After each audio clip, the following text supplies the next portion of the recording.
Okay, so now the beautiful part about the next part is you literally can use any of these papers for parts of your owl that you want to, okay?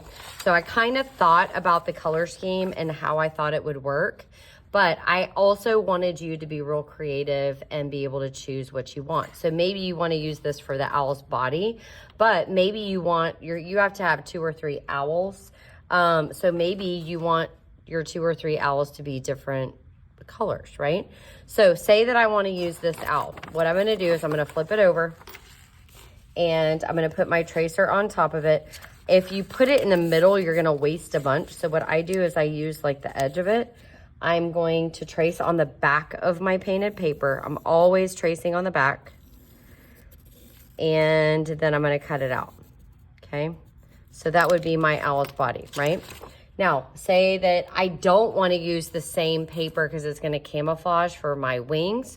So maybe I want to do these for the wings. So what I would do is I would flip it over again. I'm going to do it on the edge because if I do it right in the middle, I'm wasting all this space. So I'm going to do it on the edge. I'm going to trace around it. But this one, I actually have to do it 2 times because I need 2 wings, right? And actually, you know what I was thinking? I have 2 wings to trace. I probably, I need 1 wing going one way and 1 going the other. Sorry about that. So I want to make sure, I don't want to trace the same wing twice. So make sure you trace 1 of each of your wings. And if it helps you remember on your wings, you might want to write wing number 1 and wing number 2 because they could kind of be, they need to be facing each other. But you can, I don't know, you can figure that part out. Okay, so now I've got 2 wings there. I would cut that out and glue it down.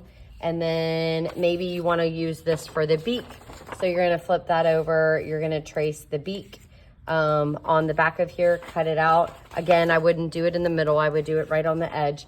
And then maybe you want to use the black and white paper for the big pupils of the eyes actually.